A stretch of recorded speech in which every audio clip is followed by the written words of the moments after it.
Good morning. I think hopefully you guys can all hear me. The mic's okay. I wanted to welcome all of you today to the University of Chicago for this joint event that we have with ACPMP. We called it At the Forefront of Appendix Cancer. Our tagline is At the Forefront of Medicine, so we thought it would be kind of appropriate to bring these two together. My name is Kiran Turaga. I'm a surgical oncologist. For those of you that don't know, I have had a long history and an interest in appendix disease, and I'll spend a little time just kind of talking about that.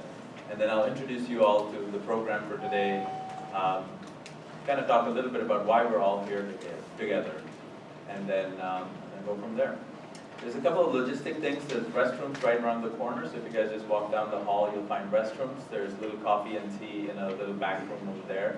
Which that if you want to just raise your hand, you can sort of see this. For those of you that are connecting on the internet, you can just connect to the U Chicago guest internet on your phones or computers if you are one of those that use that actively during this. The appendix is not a new organ. And certainly we have known about this for a very, very, very long time. So in fact, Vesalius wasn't the first anatomist to actually describe this. You can see that in this picture, for those of you that are hopefully by now familiar with the anatomy of all this, but this is the colon, this is the large intestine, the ascending colon, the colon that goes across and comes down. But this little structure right there was something that Vesalius described way back in the 16th century. And we've always thought the appendix was a vestigial organ, which means we thought that the appendix has no function. And for those of you that are in this room, I assume you all think that it's a trouble creator and troublemaker. But the appendix actually does have functions. And it is a very interesting organ. It is something that has been misunderstood, just like appendix cancer. And the functions of the appendix, at least two functions that we've started to elucidate more, are number one, that it's a host of very special bacteria, because it has a very small hole which connects it to the colon. It's connected to the colon all the time, but the bacteria inside the appendix are different than the bacteria in the colon. And in fact, there's theories that when there are illnesses, when people get sick and the bacteria in the colon change, the bacteria in the appendix are actually used to repopulate and put normal bacteria back inside the colon. So that's something that I think we've started discovering a little bit more today, and you'll hopefully hear more about the microbiome and its relationship to cancer from one of our speakers, Ben Chauvin. The other thing we do know is the appendix has a function in the immunity of our body. So it has lymphoid follicles, so it has cells that actually help fight diseases, including cancer. And so by itself, an organ that we always thought was essentially not functional actually has a lot of function. It's just that we don't understand it well enough. And that's the problem we also have with appendix cancer, which is that we don't understand it very well. And so here's our crest, our coat of arms of the University of Chicago. And I've been here 2 years, and I think this really drives our fundamental mission, which is, and I don't speak Latin very well, so please forgive me, but it's crescat scientia vita excolator, which means that knowledge grows from more to more. We grow more knowledge, we learn more, and with that, let human life be enriched. So our goal is not just to treat a few of our patients over here. Our goal is to take care of this cancer, to understand it, and then hopefully to eradicate it. So today, what I want all of us to kind of hopefully come together is to understand some of the efforts that these brilliant folks around me are doing in understanding appendix cancer. So I think the objectives of today are just very straightforward. You know, we always think of these symposiums as being one-sided. You know, we're the experts, we're giving you guys information, and you know, you listen to this and you go home and you say, well, how does this affect me or not? This is not what I intend for today to look like or be like. In the room today, we have patients, we have families, we have caregivers, but we also have scientists, we have doctors, we have residents, we have trainees, we have nurses, we have professionals. And I want us to learn from each other. And I'll tell you why that's so important. Just like it's important for you to hear what we're doing in the lab, it is very important for these folks to hear what your stories are. It's very important for us to hear your questions. It's very important for people to realize that this is a real disease that affects real people who could be just like us. And that's how it makes our researchers get better. That's how we get better. And I'll tell you why I got into this and why we have to strengthen our resolve to innovate, to advocate, and then to eradicate this disease. So, when I was a surgical resident, I trained, it's a long life. We do medical school, then we do surgery residency, and then fellowship. And, I had the opportunity of learning from a lot of people. And if you ask me who were my teachers in this field specifically, I had the good fortune of working with Dr. Logie and Dr. Foster, who were both surgical oncologists who do cytoreproductive surgery in HIPEC when I was a resident. I was fortunate when I was a fellow to work with Dave Bartlett and Sophie Desereau, who taught me more about this. And then when I started practice, and these are all names I know probably many of you know some of these folks. Sam Pappas was my first partner, and we worked together, we operated together, and even though we're partners, we learned from each other. Fabian Johnston was my second partner, and he's now at Hopkins, and he's leading one of the HIPEC programs. And then we're very fortunate to have recruited superstar in the field of appendix cancer, Oliver. Do you mind just standing up, Oliver, so everyone can see you?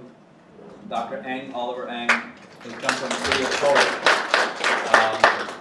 That we're hoping that I can learn from him and learn a lot. And then one of my closest friends and colleagues, Clark Gamblin, who I think really inspired me to do more about this. But, I think our greatest teachers have always been our patients. And, I have a story about Roots Chris Steakhouse. I don't know if you guys have been to Roots. But there was only one Roots that had opened in Omaha, which is where I was doing my residency training. And I was a second-year resident. And we'd taken care of a patient who had flown in from Cincinnati for his surgery for a HIPEC. We did a big cytoreproductive surgery in HIPEC, and I cared for him just as a resident, just as I cared for any other patient. I didn't know anything about appendix cancer. To be honest, appendix cancer to me was the same as all these other diseases I took care of: trauma, vascular surgery, everything else. And we got really close. He died 5 years later, and we kind of kept in touch. But he was the first guy who actually, he gave me a $25 coupon to go to Roots Chris Steakhouse. And I had this major conflict. I was like, I don't know if I should take a gift from you. And I went to my chairman, I was like, should I take this gift?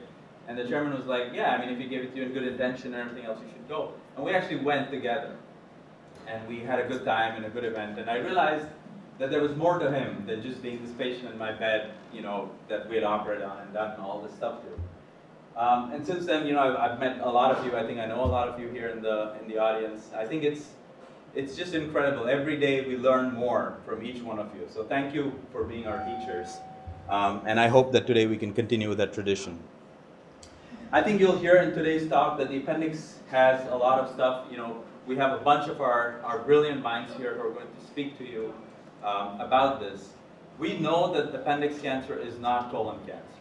We know that, and unfortunately, we don't have enough research on helping us figure out what the appendix is really all about. And this is where it's important that you guys help us. You have to help us.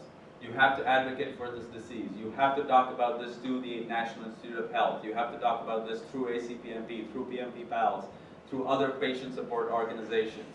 You have to help us understand this disease a lot better. And a couple of my colleagues will speak today about research and clinical trials.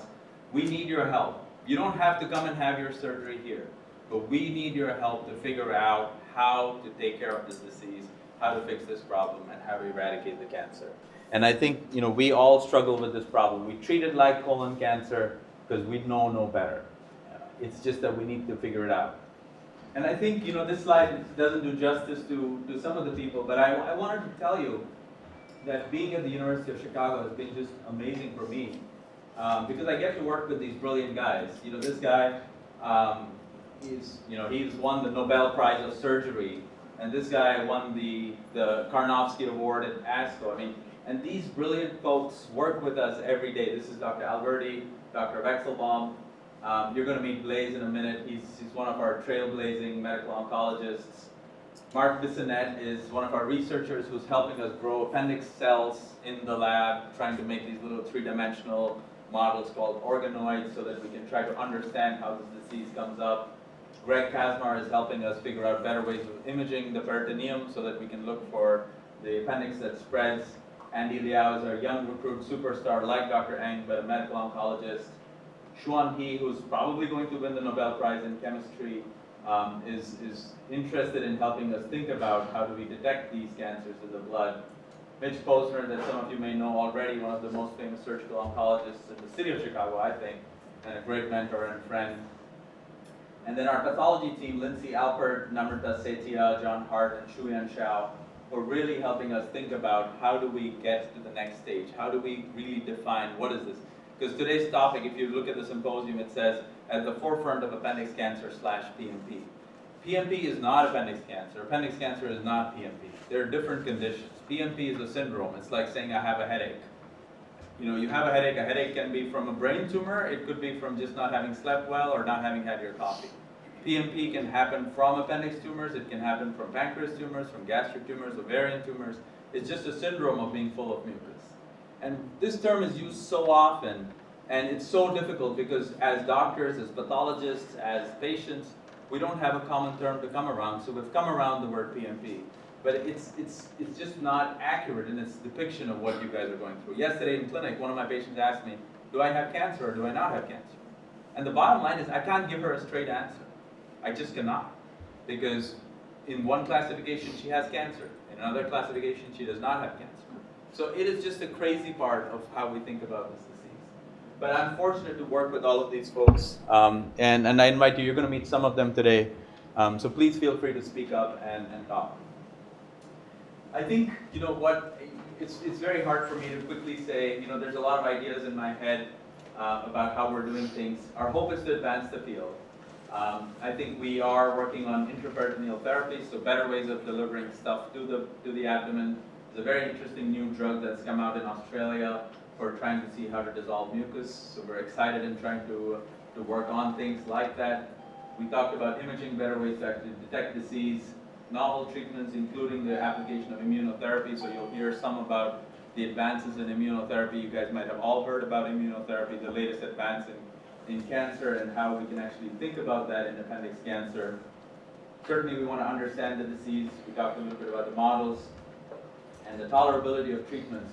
Dr. Eng's biggest focus is on how do we make our therapies tolerable for our patients. It's not just about doing a big surgery. It's not just about giving lots of chemotherapy. It's how do we actually make it work? How do we make it possible that you can live a normal life without being able to be debilitated? And then certainly education and leadership. How do we get to the future? How do we get more of our folks ready for tomorrow? I wanted to give you a little brief and a little shout out to three of the guys over there in the back, and Vijita in a minute. But we've had the fortune of working with all the leaders. Some of you may recognize some of the folks on this. This is Paul Sugarbaker in the corner over here, Dave Bartlett, Dan Labo, Rich Alexander. So all leaders in the field, along with a lot of our University of Chicago faculty. And we are setting forth the standards of taking care of patients with appendix cancer. This is happening here in Chicago. It's called the Chicago Consensus. You can see it's sort of the slide in the back. But we thought that Chicago is the greatest city in the world, and this is a city that will discover, treat, eradicate appendix cancer. So thank you for being here with us for that part of the journey. And I think we've had a very great relationship with ACPMP.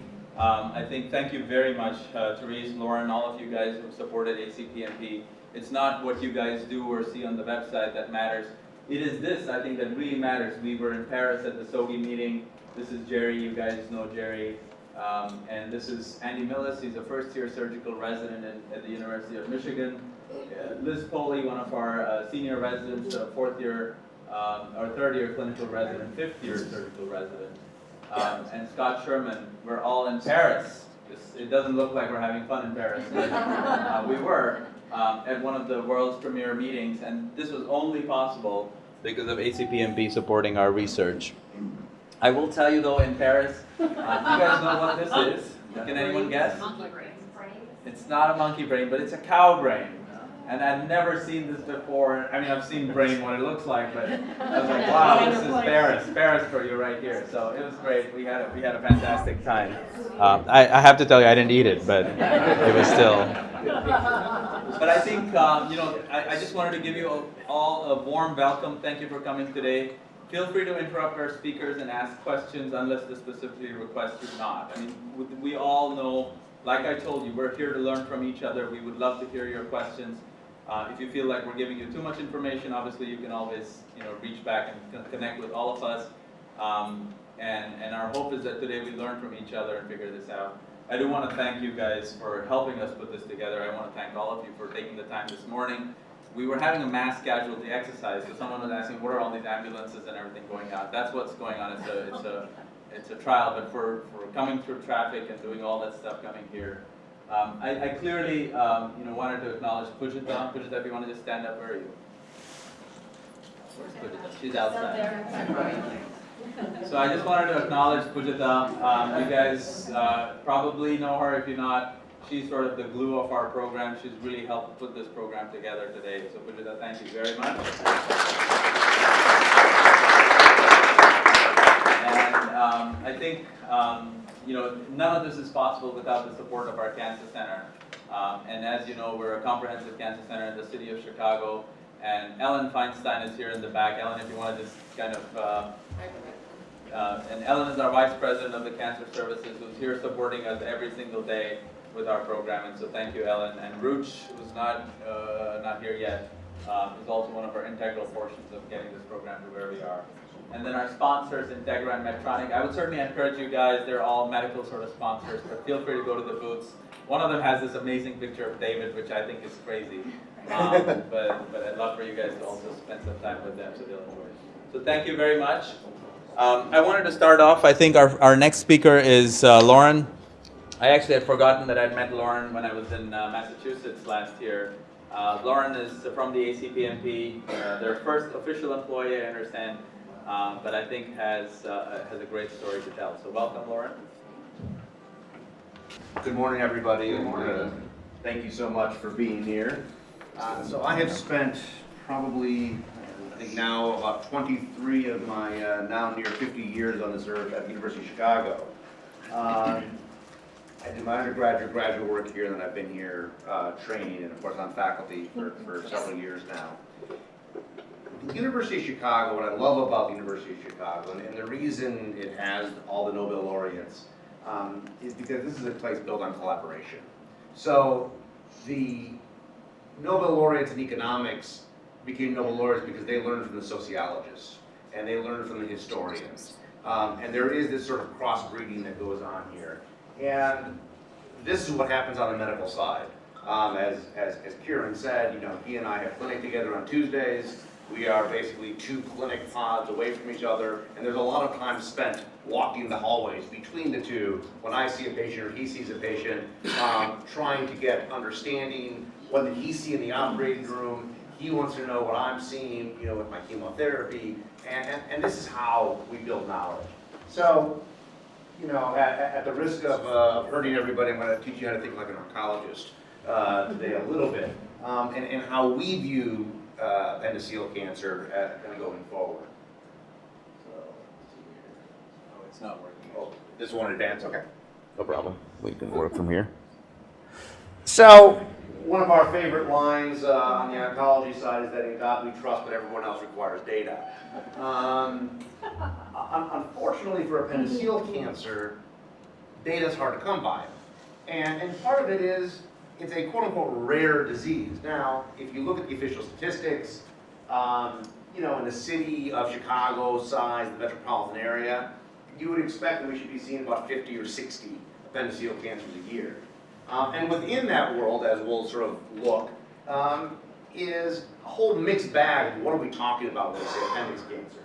Now, what I would say is we're probably missing a lot of these, because it's very common for Dr. Turaga and I to see a patient and has disease in the abdomen, and it has the mucus, it has the signaling ring cells. We know what it is, right? We know this thing's appendix cancer. Now, no one officially has found it in the appendix, and no one can find it anywhere else, but we've been doing this long enough to know this is probably appendix cancer, no matter what it gets classified as in a tumor registry.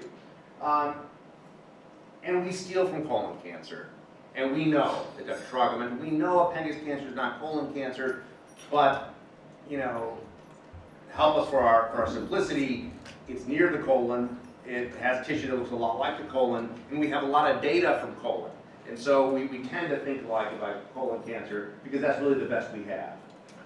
And then I'll tell you that having an expert team, you know, whether it be here or there are several other places, as you know, in the country, that people are trained, but it's critical because this is an art, right? No two patients are the same. How we think about it, how we look at the pathology, how we look at the imaging, what Dr. Turaga sees when he's in the operating room. These are all the things that we put together, and there's not a book that we can go to and say, here's the right formula for this patient. I'll give you some of the basic formulas, the way we think, but this is very, very much dependent on all of us getting together and working and thinking as a team.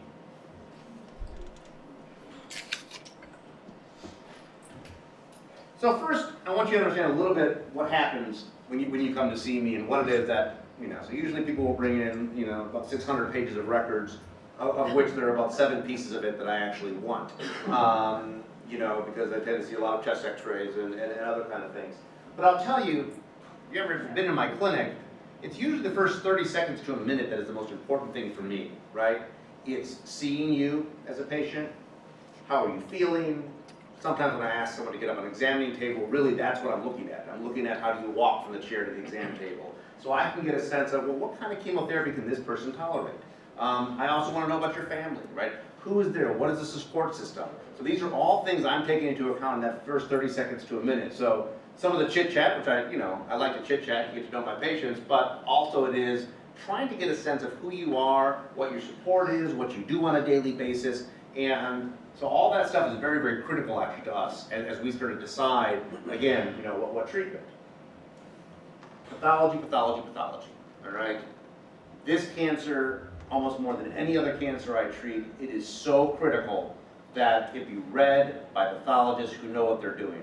The number of cases that I see in consult where we change the diagnosis, you know, either from something that someone else called very aggressive and we say, no, it's not, or, you know, vice versa, right? Where everyone says this is no big deal, and our folks look at it and say, I'd be more worried about this cancer.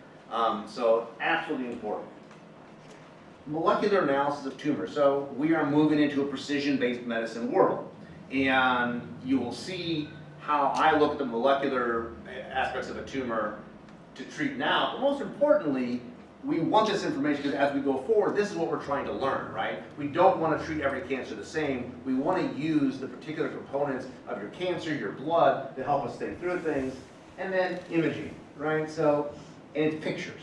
So, you know, us having a report, you know, doesn't help us, right? What Dr. Turaga and I and others, we always want to look at the pictures, right? Because, again, we look at them differently. We've looked at so many of them that when we look at them and our radiologists look at them, we will see things and subtleties that somebody else's report simply will not pick up. So those are the things that I care about. So if you got confused, for those who've been diagnosed, because no one can tell you exactly what this thing is, we as a community have been confused for decades on appendix cancer. And in fact, it really took a group to get together because we were so frustrated because everyone was calling these things different stuff to sort of come to some agreement on what appendix cancer is and what the pathology. Because if we don't agree on what we're calling things, it becomes impossible to do research, right? Because somebody publishing something across the globe, you know, across the Atlantic, and treating a group of patients with appendix cancer, but their classification is different than our classifications, it becomes very, very difficult to talk. So we had to come to some agreement. And what Dr. Turaga and others are sort of, you know, a lot of what we see, what he said, you know, this sort of, you know, pseudomyxoma, which, you know, again, is sort of a waste basket of things, doesn't mean much. But, you know, they deal with a lot of stuff up here. What I'm focusing on today, though, are these sort of 3 elements, right? These mucinous adenocarcinomas we'll talk about. Adenocarcinoma, which, you know, doesn't have the mucus component to it. And then you'll hear us talk a lot about signet ring cells. And he's also very good at slide projectionist, so into that. So let me demystify a little bit, because we use a lot of terms, and probably you guys hear them and think, gee, I wonder what molecular complexity they came up with. So this is the dreaded signet ring cell, all right? Why do we call it a signet ring cell? Because for those old enough, I don't know if anyone still calls them anymore, but that is a signet ring, okay? Signet ring cell. And what you're seeing in that cell, point is working or not, but basically, this is the cancer cell. This is an appendix cancer cell. This is the cytoplasm, all that mucus, right? That's the mucus that people like Dr. Turaga deal with. And then up at the top there, right, so this element of it is the nucleus. And what you see is all those little dark things. That's the DNA is dividing in the nucleus. And so, this is the one that we worry the most about, and you're here to talk a lot about.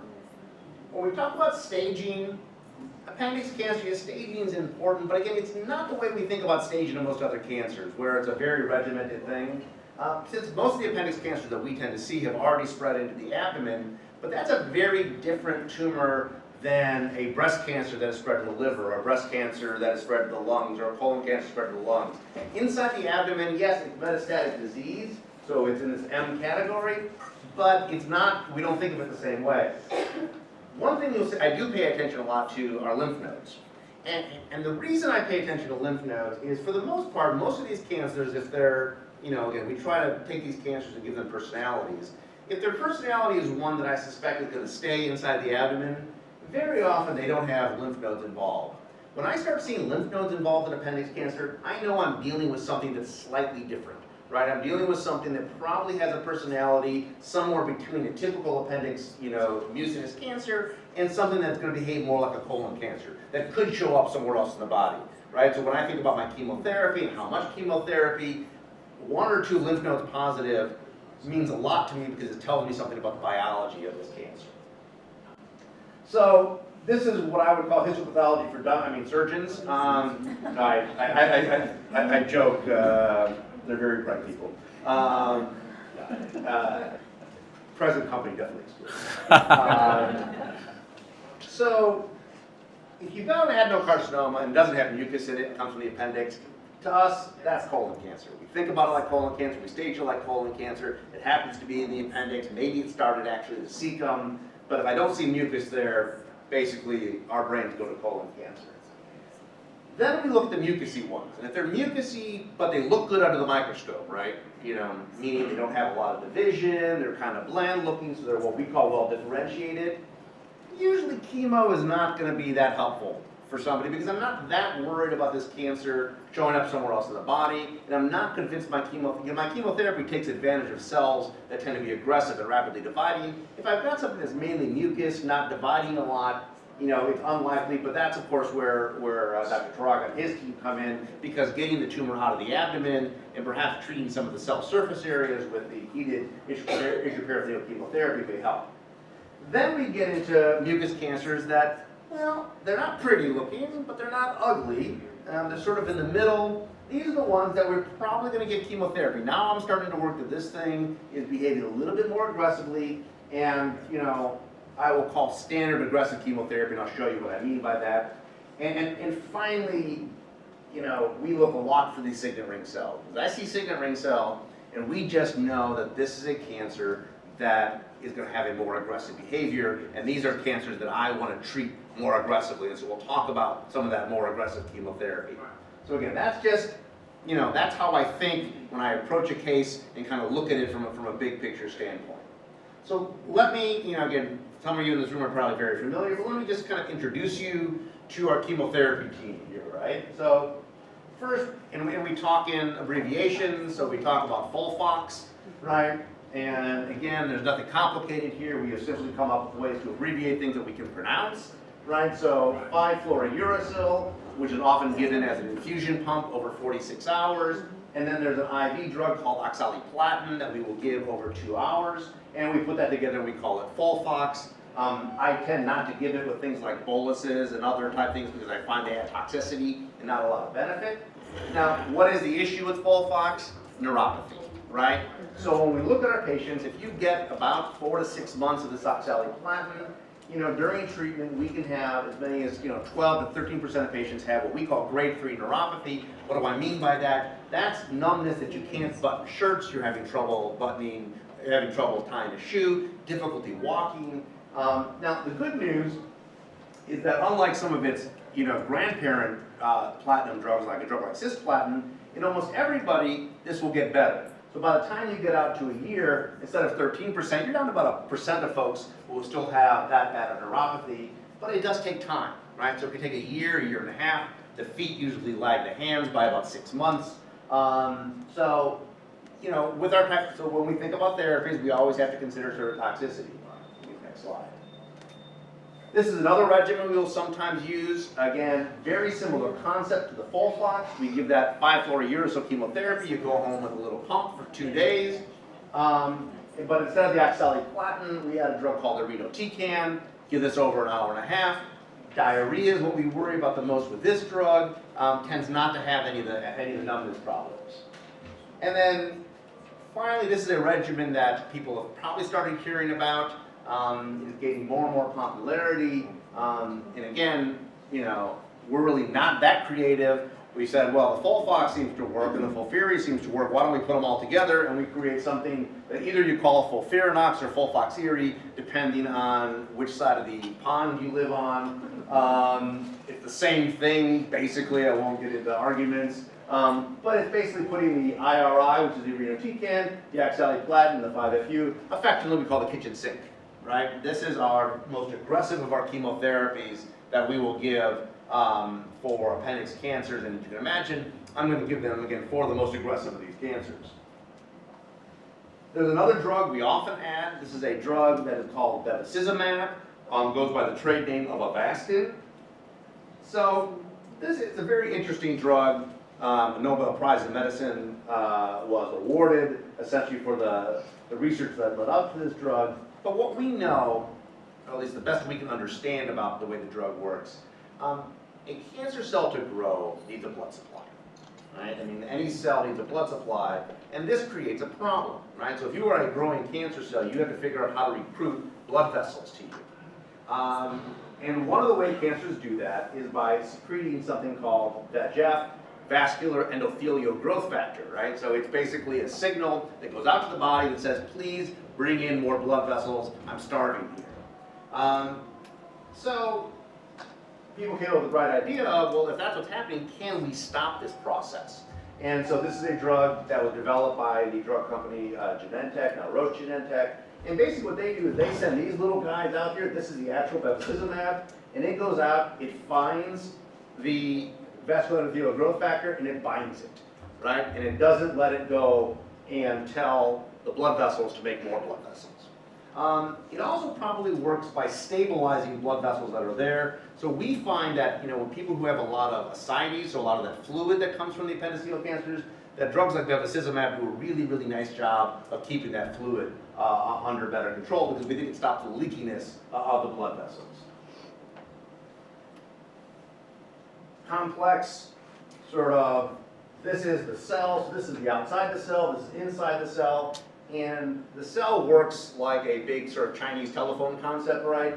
One thing tells another thing, tells another thing, tells another thing, tells another thing, and it all starts by something binding to a little antenna that sits on the surface of it. Now I'll tell you, as complex as that looks, it's much more complex than that, and we probably don't really understand all the signaling pathways. But if you go to the next slide, one of the things that we figured out is if we can stop things from hitting into the antenna, that we can stop the signaling from below. And of course, cancer cells are using the signaling to tell themselves to grow. So we think if we can stop that, we can stop them growing. So we have developed basically these little things, these are antibodies, and they come in and they essentially block that antenna on the top so nothing can come in and turn it on, right? And so the two drugs that people may have heard about, one drug called cetuximab, goes by the trade name Erbitux, and then a drug developed a few years later, a drug called panitumumab, goes by the trade name Vectibix. The problem with these drugs is they create a rash because they go after something called the epidermal growth factor, epidermis, skin. A lot of the stuff is sitting on the skin, so people tend to get this acne-like rash. with this. We can treat it basically like acne and try to prevent it, so there are strategies that we use to lessen it, but that's, I think the most cosmetic, kind of problem with it. Now, what we learned about this, though, is, I showed you this sort of pathway of how things signal. Well, it turns out that if you've got little things down below the cell surface that are always turned on, they don't really care what the antenna is telling them, right? You can turn the antenna on, you can turn the antenna off, their on switch is always on, so drugs blocking that don't help you at all. And these are the things that we look at. We call this as pan-RAS. So basically we sequence, and this is why we do molecular, we sequence the tumor cells and we're looking for mutations in any of these genes. Because if we see them, we know that they're turned on, and we know that drugs like Erbitux or Vectibix aren't going to help the patient at all. So let me give you sort of, again, the 101 view of what do I look like, what do I look at in a molecular report, and how do I think about it. Understanding, again, I'm pulling this data from colon cancer. We have a lot of work still to do about understanding the molecular types of appendix cancer. That's why when you come to a place like this, we are always sequencing your tumors.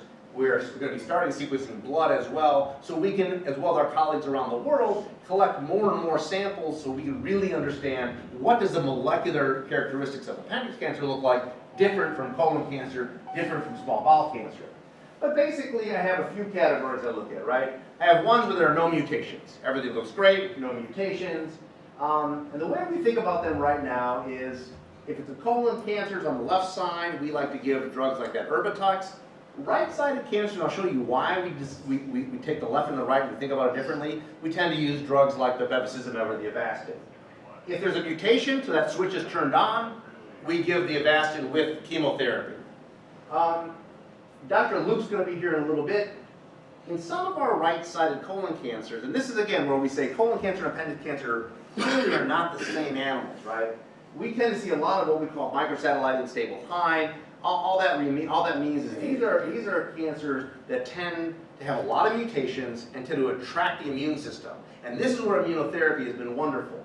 Unfortunately, it's very rare in appendix cancer. So while a right-sided cecal cancer, we often can see 10% of cases might have this on it, appendix cancer, we see it very, very infrequently.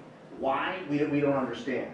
But Dr. Luke will be talking to you a little bit about some of the strategies that we're trying to think about here, is how do you get the immune system to recognize a cancer that otherwise it doesn't want to recognize? And so that's a very, very important area of research that he and his team, Dr. Gajewski and others, are working on. BRAF mutations technically are very rare in appendix cancers. These are sort of very bad actors. I'll show you in a second.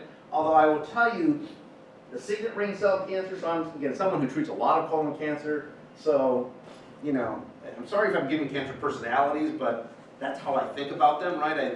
They have characteristics. I will tell you these signet ring cell cancers behave an awful lot like these BRAF mutant cancers. And you go to the next slide. I'll show you in a second, why I think that may be the case. So again, I told you a little bit about side. Why do I care about left and right side? Well, we were part of a very large study that was done around the country. If you go to the next slide, that essentially looked at patients who had no mutations, right? So the switch wasn't turned, the switch was not turned on. And we essentially said, should we give them the drug that blocks them from making new blood vessels, or should we give them the drug that blocks the antenna?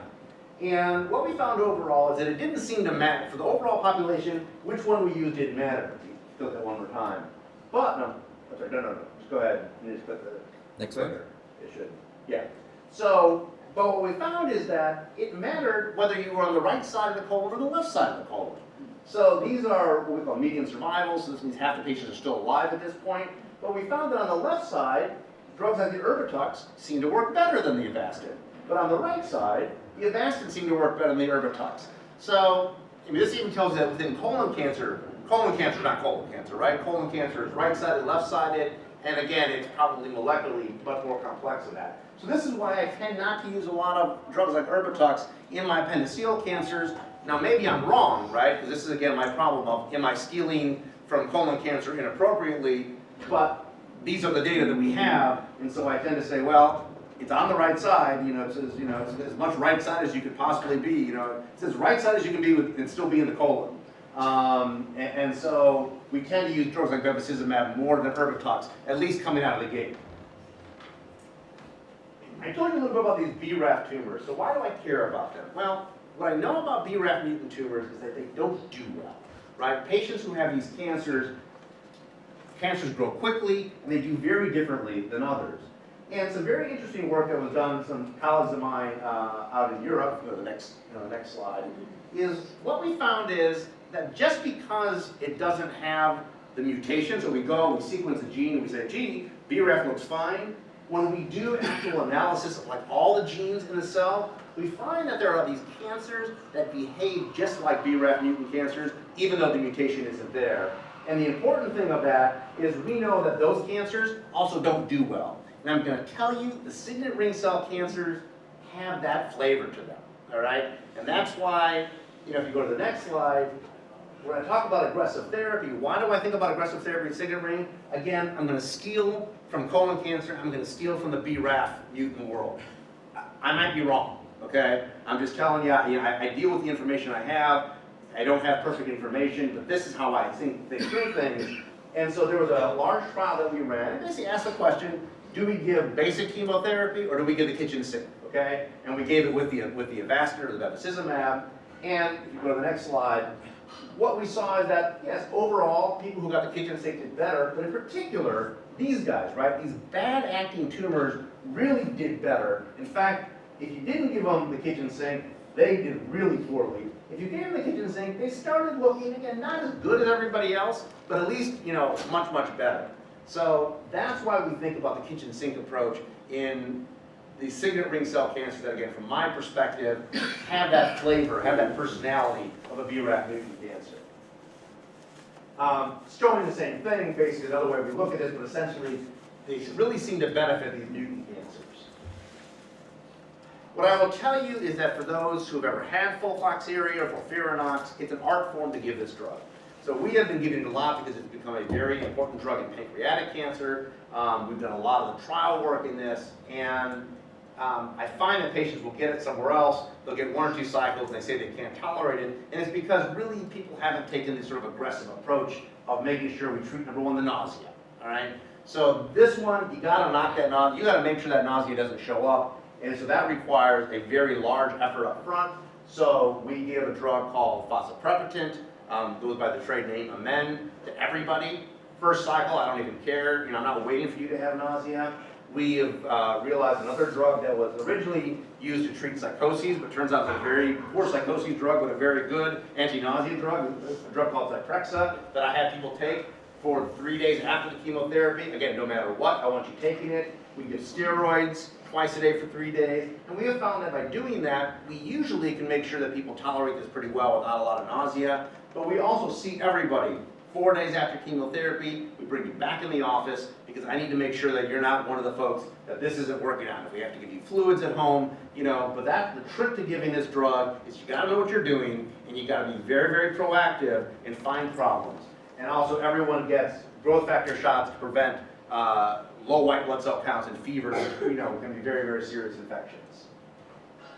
So again, let me just summarize my approach to what we'll call stage 4 mucinous. So again, forget the non-mucinous, which I said are colon cancer-like, these mucousy appendix cancers. If it's well differentiated, looks good under the microscope, basically that's Dr. Turaga and his team. I tend not, happy to see folks, no lymph node involvement. I don't think chemotherapy is giving you any benefit. We may feel good about giving it to you, but I don't think it's going to help you at all. The moderately, the poorly differentiated that don't have that signet ring, usually I'll give standard chemotherapy. We tend to like FOLFOX and the Avastin for 3 months. Again, making sure that this tumor is not going to misbehave, doesn't show up somewhere else in the body. Then often Dr. Turaga's team will go in and do their magic, and then we'll often finish it off with a little bit of chemotherapy afterwards, trying to give about 6 months total of chemotherapy. And then when I see these signet ring cell cancers, these poorly differentiated, those are the ones we really want to hit hard with chemotherapy up front. We tend to often give 6 months of chemotherapy up front, making sure it doesn't show up somewhere else in the body, try to get as much response as possible to ease, to make sure that at surgery time, hopefully as little of the cancer is remaining as possible. And then if everything looks good, then proceed with the surgery with the cytoreductive surgery and HIPAP. So how do we follow up patients once all this happens?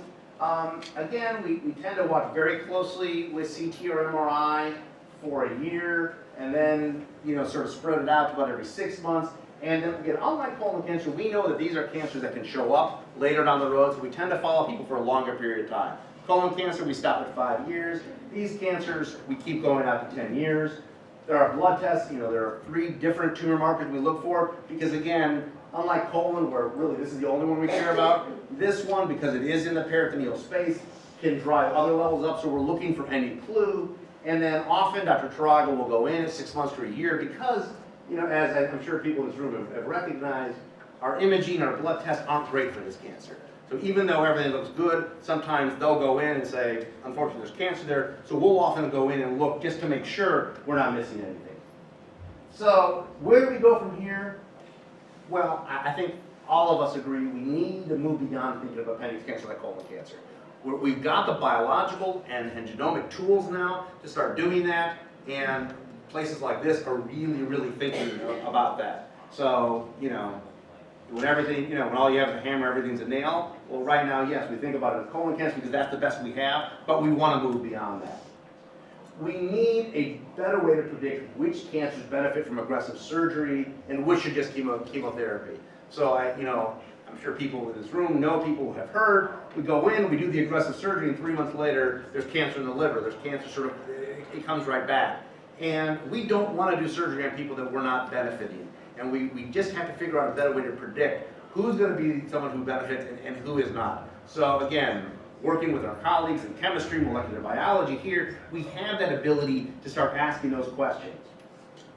We need better models to determine which chemotherapy we should give. So there's a lot of interesting work going on. We're taking tumors, we're growing them, actually into organs, in the lab, and then being able to test chemotherapy against them to see if we can predict before we ever give it to the patient whether it's likely to work on the tumor. There are a lot of hurdles to go through there.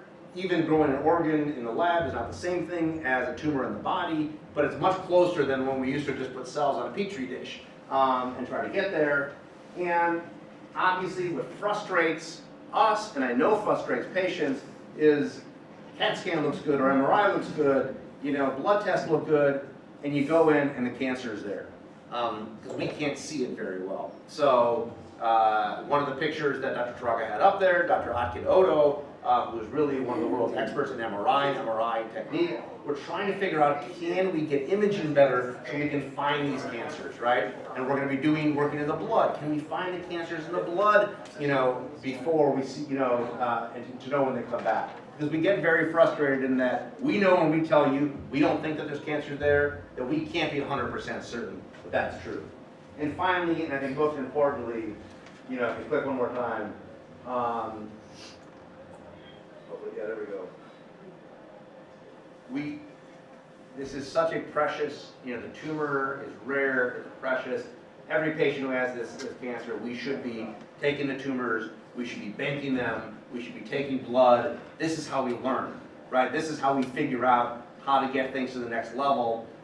If people are getting things done and no one's keeping that tissue, that's just a waste. It's a waste for the patient, and it's a waste for our knowledge as a community to try to move this forward. So if you're asked to participate in research, it's critical to us, because we really do.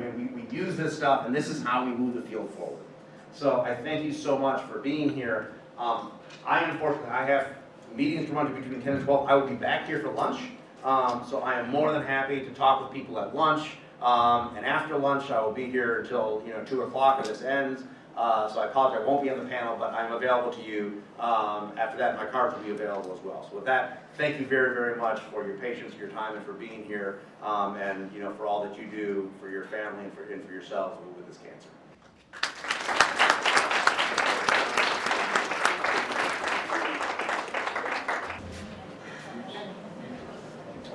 Hi everyone, my name is Lynn Smith. I'm the Development and Communications Manager with the ACPMP Research Foundation. I myself am also a patient. As Dr. Turaga mentioned, I actually just realized that exactly to the day 1 year ago was the UMass Symposium that I spoke at as the patient. So However, due to my age and an early diagnosis, I don't have to pursue treatment at this point in my life. I was diagnosed last year at age 21. So I know that not everyone affected by this rare disease is so lucky. I became involved with ACPMP by fundraising last summer, and then recently took on a full-time position. We are proud to collaborate with the University of Chicago today through sponsorship of the Symposium, and I'm excited to share ACPMP's story with you all. So ACPMP is an IRS-designated 501c3 organization. The foundation was created in 2008 by individuals affected by PMP and appendix cancer. The ACPMP Research Foundation is dedicated to funding research to find a cure for PMP and appendix cancer. One goal included raising a minimum of $1 million to fund important research, which was achieved in 2013. Another part of our mission is to play a leading role in education and awareness, and providing accurate information to patients and medical communities. This is a list of our current board members who have all been impacted by this disease, one being here today, Therese. Board members volunteer their time after their full-time careers for this cause. ACPMP was originally formed as an all-volunteer organization. However, since celebrating 10 years this past July, has taken on its first 2 dedicated staff members, being myself and Carolyn Lewandowski. We are fortunate to benefit from working with our medical advisory board, consisting of outstanding specialists. Our advisory board's guidance and support is critical to our success. This is a diagram of our primary focuses: research, education, and fundraising, all hopefully leading to a cure. This is a video that we created for our 10-year anniversary, as I mentioned, that was last July, and I wanted to share the video with you all.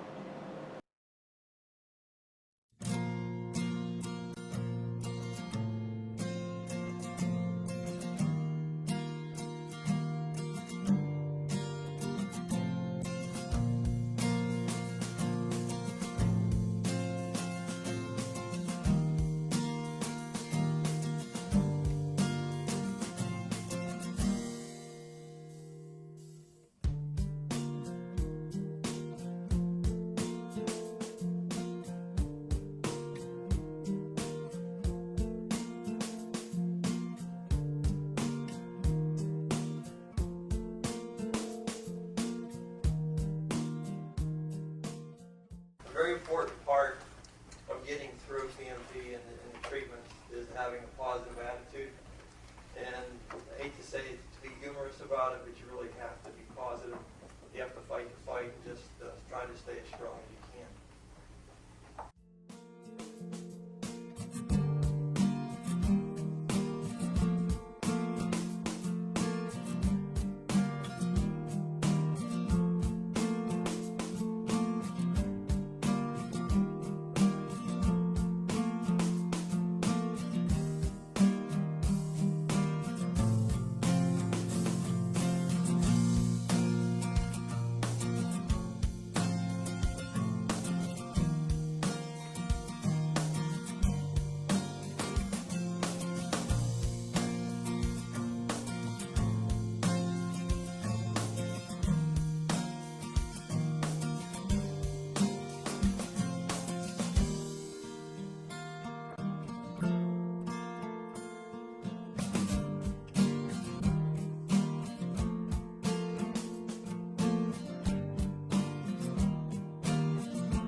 coming, but basically fundraising for us is hugely critical to continuing our mission. If you're interested in fundraising, ACPMP is able to help create a website, help advocate for you, and market the event on your behalf. Fundraising is typically diversified efforts, mainly local, from patients, caregivers, family, friends. They include walks, runs, t-shirt sales, basketball tournaments, everything kind of all over the board. Anything that you can come up with, we can help create.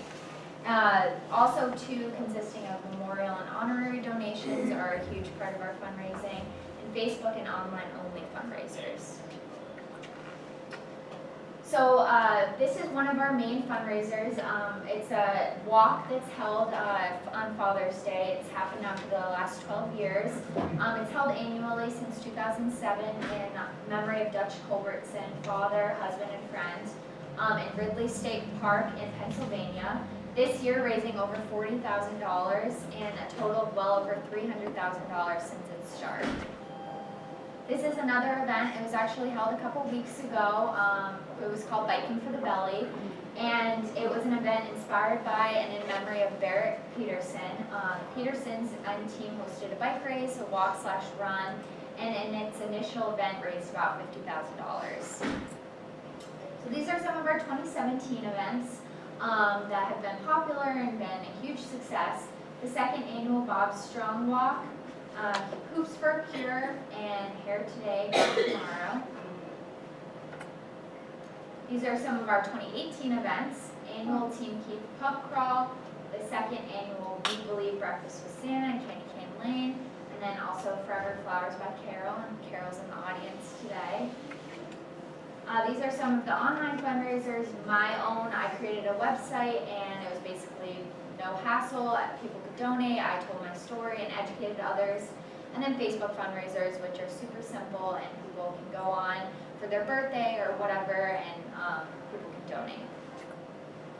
So for some of our educational events, we remain committed to patient and physician-centered education, such as this, through our sponsorship of symposiums and scholarships, which can be seen here, list. We seek out objectively worthwhile research using a rigorous RFP submission and review process. ACPMP partners with the National Organization of Rare Disorders, NORD, to issue RFPs and review responses.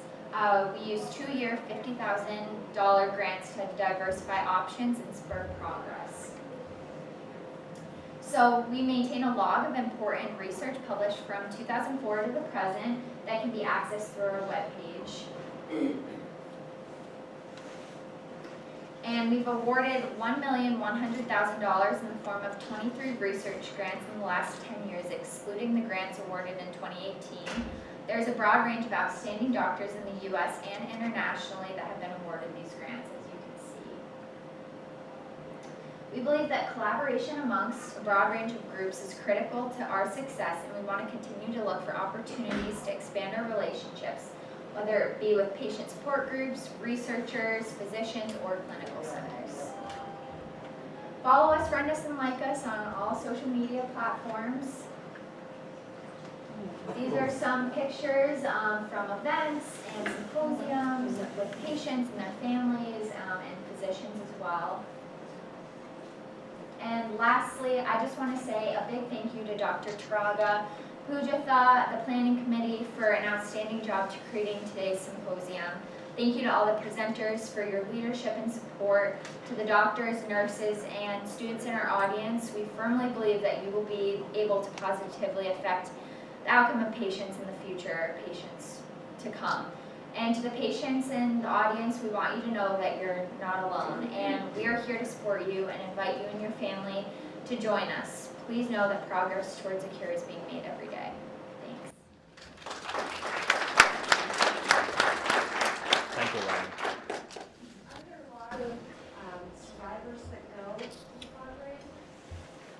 Give or take, it depends on if the events are kind of advertised. For the Biking for the Belly one, they kind of wanted to keep it more local with friends and family. the annual Dad's Day Walk in Pennsylvania. A lot of survivors go to that. I was at that this year, and there are about 9 or 10 survivors there. So yeah, it's definitely a good way to meet other patients. I did for the pub crawl that we had in Naperville, Illinois. This year, I think we had 8 patients that came in support as well. Great. Thank you so much, Lauren. Our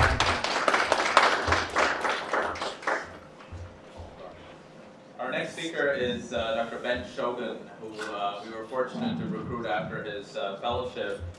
He's a colorectal surgeon by training, but I think he's just a scientist who's excited about discovering new things in the world.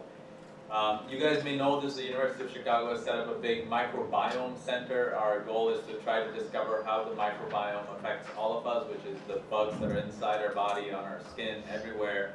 How do we live with these organisms and how do they actually affect us? And we're fortunate to get someone like Dr. Shogun who's interested in helping us understand how these microbiome or the microbes can actually affect cancer cells. So please welcome me in welcoming Dr. Shogun. Thank you. I think I'll do it. I have a lot of like animation and stuff. We'll see. You got your mic. Yeah. You guys hear me? Yeah. Yeah. Great. Here we go. Well, thank you very much to Dr. Turaga and everyone on the planning committee for inviting me to speak this morning. I first met Dr. Turaga about a year ago when I came back, and I don't know anyone that's more passionate about the appendix than him. I mean, I'll be honest, when I did residency, again, just like he did when he was in training, it's you go through cases. And an appendix case is the same thing as a right colon case or a liver case.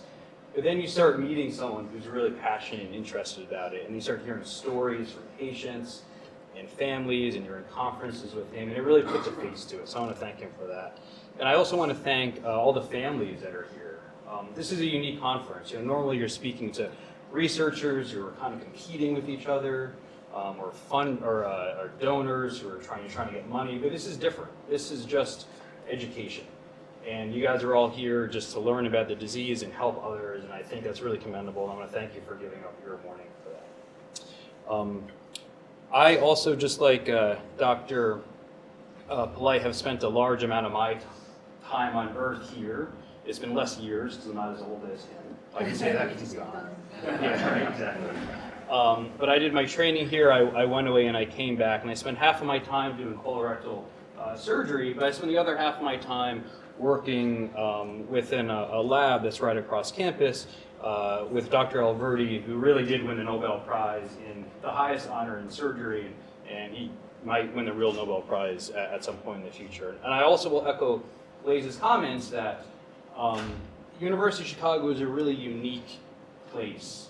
Everything is here on campus. The medical school is next to the hospital, which is next to the business school, which is next to the law school. It's all right here. I walk by the Booth School to get here. I go back to my lab, walk by the Department of Economics. So it really does foster a lot of collaboration, especially in the research world.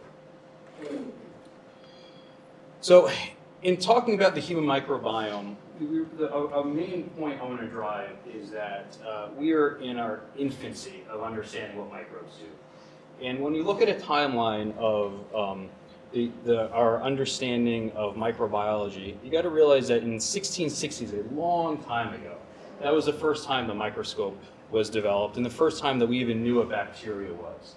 It took another 150 years to understand that, hey, maybe these bacteria are actually doing something bad. And Louis Pasteur came up with something called the Germ Theory, saying that a bacteria is associated with a disease and that bacteria causes that disease. But again, it wasn't for another 100 years that we were able to do anything about it.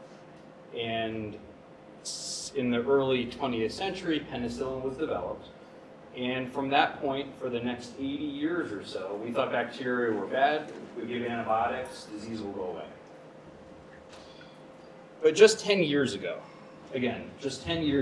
we found out new techniques to research what microbes are doing. And up to this point, the way that we understood microbiology is that we took a swab, like everyone had. You might swab your throat, swab your ear, you do a rectal swab, and you put it in a petri dish, and the things that grew, and the things that didn't, we probably didn't really care about that. And we found out that there was E. coli and all sorts of different bacteria. But in the late 2000s, we developed new techniques to determine what the entire bacterial community was. And we found out that a lot of the stuff that was there just wasn't growing. And so this created an entire new field called the human microbiome, or microbiome medicine, or everyone I'm sure in this room has heard about it, even if you're not a scientist. And in 2008, the Human Microbiome Project was initiated by the NIH, and what this did is they recruited human patients to determine what is the normal human microbiome to see if we can find out if there's a diseased microbiome that's associated with disease. And this is all over the place. It's in science, it's in popular culture, there's books about it. It's really has been really the biggest boom to science probably in the last 20 years or so. So what is a human microbiome? Well, the human microbiome comprises all the microorganisms and their genes present in the human body. And I will tell you that you guys are full of bacteria. You're covered in bacteria. Every inch of you is covered in bacteria or viruses. You can't get away from it. And what's really unique, or what's really cool about this, is that it's different. So the bacteria on your finger is different than the bacteria on your toe, which is different on your left ear, on your right ear. If you're left-handed, your left hand has a different bacterial signature than your right hand, and yours is different than hers. Yours is different than mine. It's completely unique. And there's even some forensics that say that we have a bacterial signature, almost like a fingerprint. What we found out by the Human Microbiome Project is that the number of bacterial cells way outnumber the number of human cells we have, 10 to 1. We're mostly bacteria, a little bit of human. And what we found too is that the genome, or the functional properties of the microbes, way outnumber the number of genes that the human cells have. So we're a little bit of human by the number of bacterial cells, and we're only a little bit of human by the function of the bacteria. And this was a novel finding. We didn't know this till 10 years ago, 10, 15 years ago. Now, what most people have really focused on when we look at the human microbiome is the gut. Because the gut is sort of like New York City for the human microbiome. It's the densest. It's the largest and most dense, and there's 1 trillion organisms per millimeter of colon. Just think about that. 1 millimeter of colon, there's 1 trillion organisms. And bacterial colonization starts in infancy of the gut. Once you get born, it's different if you're born vaginally or if you're born in a C-section. Your microbiome starts diverging. If you're breastfed, if you're not breastfed, and it continues throughout life.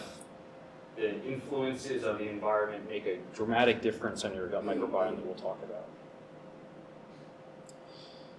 So what we found over the last 10 years is, one, this is the colon, like Dr. Turaga said. The left side of the organisms that live on this side are different than the organisms that live here, that are different than the appendix. But what we've found is that there are some similarities, and that there's some important bacterial compositions with certain health states. So we found that there are good bacteria, and the good bacteria that are present, different than that germ theory where we have to get rid of all bacteria. We need some good stuff. And that's associated with good things: insulin sensitivity, vitamin metabolism, defense against pathogens, enhanced immune systems. They have anti-inflammatory effects, which is good for preventing heart disease. But we've also found over the last 10 years or so that there's bad bacteria too. And changes in the microbiome, specific ones, are associated with certain diseases. Cancer, which we'll obviously talk about, asthma, IBD, depression, obesity, diabetes, and it's moving beyond kind of metabolic things. Parkinson's disease, multiple sclerosis. There's studies about how autism might be associated with changes in the microbiome. And one major thing, again, that we found over the last 10 years I was alluding to is that our environment greatly influences this balance of good versus bad. So we found that older people and younger people have different microbiomes. Again, like I said, if you're breastfed, obviously if you're given antibiotics. Your dog. So your dog has a big influence on your microbiome. Sometimes your dog's microbiome is more similar to yours than yours and your spouse's. Things might be going on we don't want to know about. Smoking has a big thing. Your home, if you live with people, if you're single, all of these have major influences in your microbiome. And what we're beginning to understand is that this balance of good bacteria and bad bacteria might be driving certain disease states or certain healthy states. Now, as we know, which is why we're all here, GI malignancy remains a major concern. And although something that the American Cancer Society doesn't break out appendiceal cancer, but we all know that there's still too many cases of colon or rectal or appendiceal cancer in the United States. And in this this article from 2015, appendiceal cancer, for reasons that I'm not sure are known, actually has an increasing incidence, as you can see here. And so I just want to kind of bring everyone up to speed of how we think of how does cancer form normally when we just put microbes aside. So if you take a colon, which is here, and you kind of zoom in, this is the open lumen of it, and this is the maybe a cross section of that colon. Again, here's the appendix. And we take a micrograph of that. What we find is that the inner layer of the colon or the appendix, I'm going to talk a lot about colon because there's almost no research in appendix cancer in the microbiome. So just like we said, the appendix microbiome is different than the colon microbiome, but I'm going to use colon as a surrogate to see if you can understand the appendix. You'll find here that the inner layer of these cells is called the epithelium. And they're normal in patients who don't develop cancer. And what we think is that to get from normal epithelium to a cancer growth on the inside of the colon or the appendix is that you develop genetic mutations. These are either sporadic or predisposed because your mom and dad had cancer. And over a course of 8 to 10 years, you get enough genetic mutations that those cells go haywire, you form a tumor, and then you have cancer. Okay? And this is without the microbiome. But of course, we know that these cells are not living alone. And for every one of these cells, there's 10 times more bacteria that are just sitting there. So it allows an entire new field and a new line of investigation. How do these good and bad bacteria influence this cell to either make this go faster, this pathway, or stop it completely? Now, microorganisms causing cancer is not novel. It is for bacteria, but it's not for viruses. For a long time, we have known that certain viruses, which is different than bacteria, but certain viruses do cause certain malignancies, and there's a one-to-one correlation with this. So you might know some of this, especially human papillomavirus, HPV, well known that it causes cervical cancer, that's why women get pap smears, or anal cancer, that's why men get pap smears as well. Hepatitis B and C can cause liver cancer. But understanding how bacteria, specifically the gut microbes, cause colon cancer is really a new field. So the number one player, and again, I'm going to go through some data here, and please stop me if anything isn't clear. If you have any questions, don't worry at all about interrupting me. But the most well-studied bacteria that has been associated with colon cancer is a bacteria called Fusobacterium nucleatum. And again, this is for colon cancer. And in a landmark paper, again, only 6 years ago, they found that in patients who had colon cancer, they had an 80-fold increase in this bacteria colonizing the tumor compared to patients who did not. That's a huge increase in the world of microbiome, 80-fold. What was interesting, too, what they found, just recently in 2018 that made the New York Times, is that this bacteria was also present in tumors that were in the liver. So it wasn't just that the bacteria was associated with the cancer that was in the colon, but it was also associated with tumors that were in the liver that somehow metastasized there. So is the bacteria just hitching a ride, or is that bacteria causing that metastasis? Those are questions that are not answered yet. In this study also what they found is that they gave mice an antibiotic against that particular Fusobacterium, and it actually prevented cancer. So that's a novel treatment. Ladies talked about Folfox, Folfury, Gemcitabine, all that stuff. We haven't really thought about giving antibiotics to see how that influences tumor progression. Now, Fusobacterium is not the only microbe that is associated with GI cancer. There's a bunch of different ones now that we found out over the last 10 years. Here you look on the right side, you can see these are different species of bacterium, just like different species of chicken, lion, whatever. These are just completely different species. And what you'll see is that they've been associated with tumors on the tumor. And this has led researchers kind of two different hypotheses. One, is it just a single microbe? Is it really that if you get fusobacterium, you get colon cancer? What people have also shown is that there's other bacteria that are associated with being in the colon, but not actually on the tumor.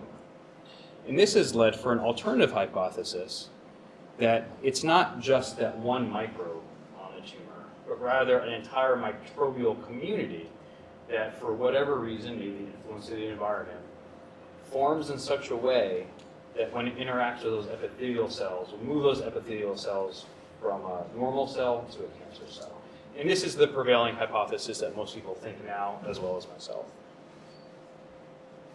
And what we think is that this imbalance of good and bad bacteria, not just a single microbe, causes host cell proliferation and then death, or it alters the immune system, so the immune system can't fight the cancer cells from forming, or it alters the metabolism, allowing those cancer cells to go faster.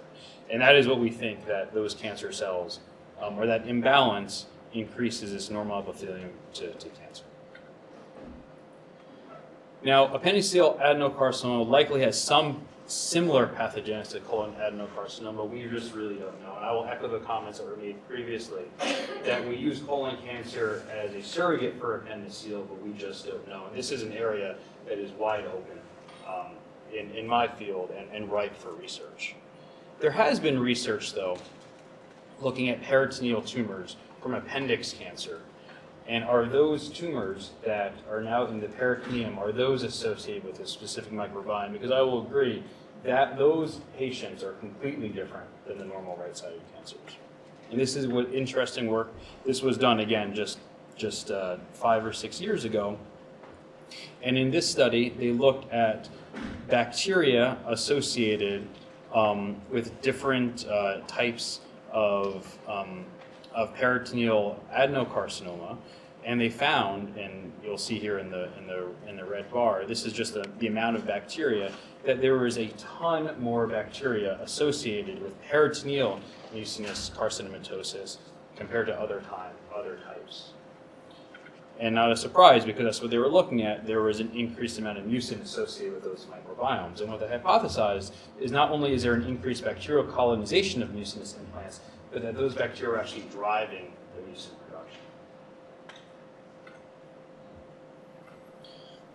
production. Further work was done looking at the entire bacterial community associated with those implants. So in this graph, imagine this is a single patient, and each color represents a different type of bacteria. And this is describing the entire bacterial community, just as if you were at a zoo and there was one room that had 2 chickens, 1 lion, and 1 tiger. My kids are really into Wizard of Oz right now, so that's easy. And so this is what's describing that. Firmicutes would be the tiger, proteobacteria would be the lion. They're different types of bacteria, but all within one community. And what you can see here in one patient, that this one patient, again, this is the microbiome associated with the tumor implant, that there's a little bit of Acinetobacter, there's a lot of proteobacteria. When they looked at 22 patients with peritoneal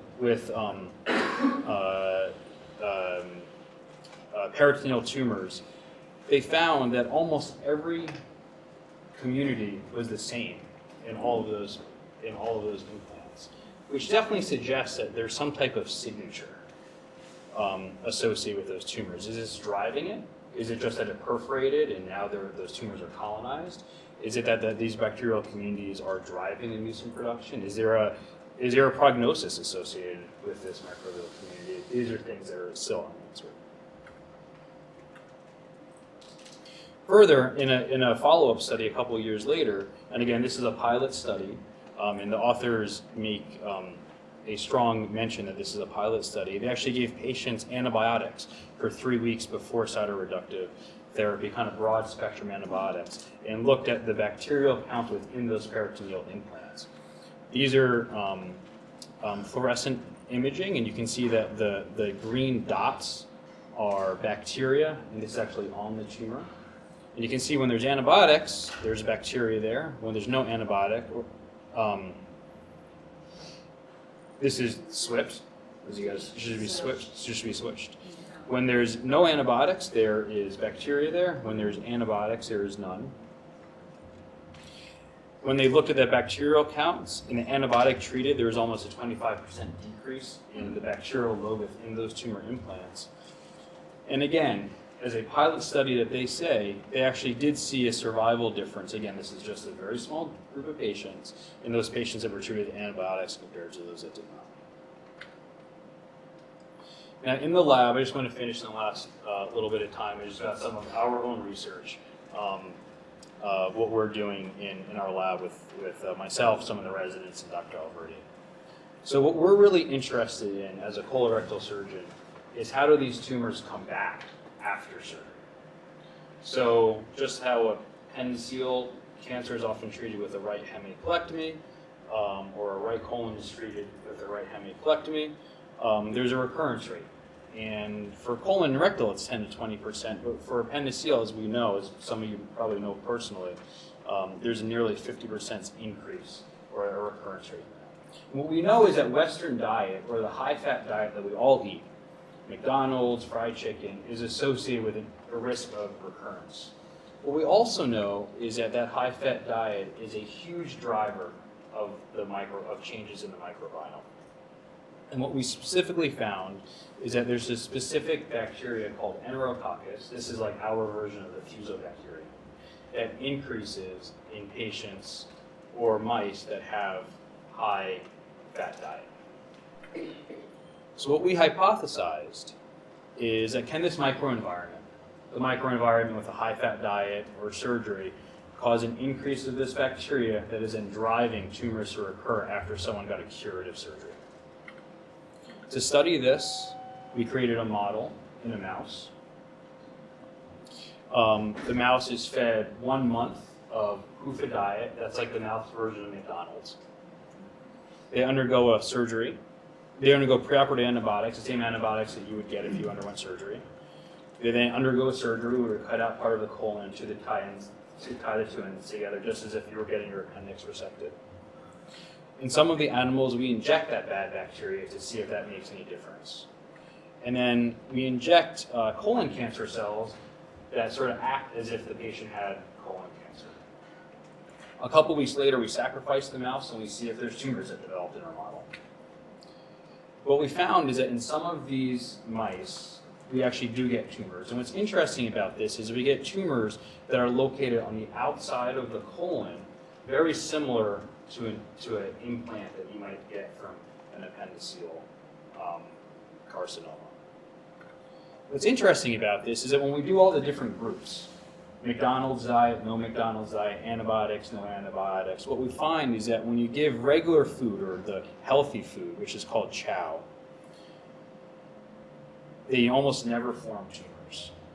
But in this big bar here, when you give the McDonald's diet, PUFA, and antibiotics that we would all get before surgery, about 50% of those animals get these tumor implants. When we colonize the microbiome preoperatively with that bad bacteria that we think Enterococcus, the incidence of tumors go from 50% to about 80%, which is a very big difference. And when we do studies to look at where is this bacteria, we find that here's the tumor, here's the intestinal tissue. The bacteria is the pink, and the bacteria is actually almost invading into the tumor, which recapitulates those other studies that show that the implants had tumor associated with it. We also found that there's tumor cells within the lymphatics, or within the mesentery, which is interesting in itself. I just want to end with this. While I showed some data about how antibiotics might be beneficial, we know that there is a a problem with just giving antibiotics. Giving antibiotics is the nuclear weapon for the gut. You do get rid of some bad stuff, but you get rid of a lot of good stuff. And you got to remember that we've only been around for 200,000 years. Civilization around for 6,000. But bacteria has been around way before us, 3 billion years ago. And they have developed very refined and robust pathways to sense the environment and respond to what's going on around it. And particularly when you take an antibiotic and you get a little stomach ache, that's because that good bacteria is going down and it's responding to its environment. One huge response system that bacteria have developed is to sense the local conditions of something called phosphate. And the reason is, if you remember the primordial soup when you were in high school, how bacteria were created. There was a little pond and there were some nutrients, phosphate, sulfur, and they saw that and they used it as a nutrient and they started growing. And what we found, what Dr. Oliveri discovered, is that phosphate abundance signals to bacteria the environment is rich in resources, and the bacteria they say they're pretty happy. They don't start making bad molecules. They don't start trying to injure the epithelium. When phosphate conditions are depleted,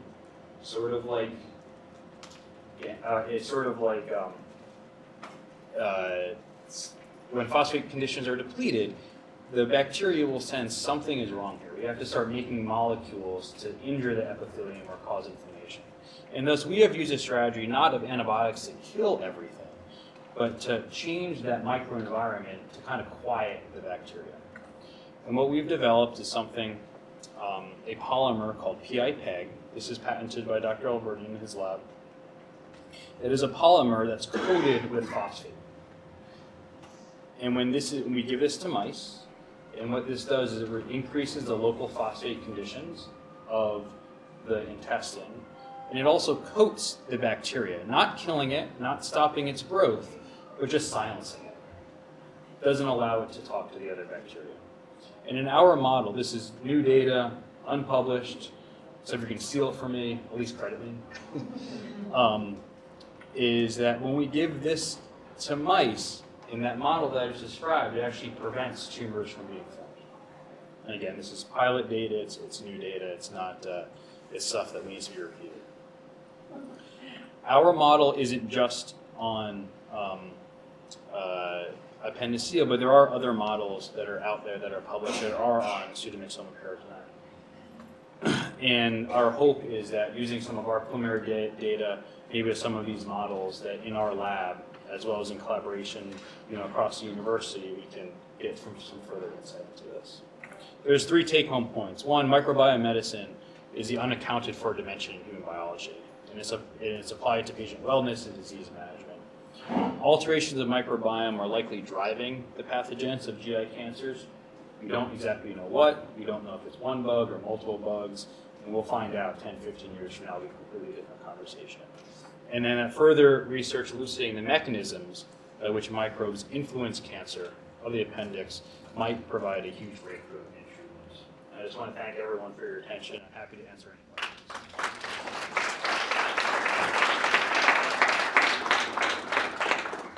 Sure, you guys are all blown away, just like I am every time I hear this talk. But maybe just for the sake of the audience, Ben, can you just make a comment about probiotics? Like a lot of our patients will come to the clinic and they hear this talk, they're going home, they're saying, I'm not going to eat McDonald's, I'm going to get that, the blender out, and I'm going to get all this, chow in. Yeah. Should I take good bacteria? So what do you tell your patients, and what should our audience learn? Yeah. So the first question is always about probiotics. There's every time. And what I say is that we don't know enough about them yet. There's no indication for them except there's something called pouchitis where patients get after inflammatory bowel disease or the inflammation of their pouch.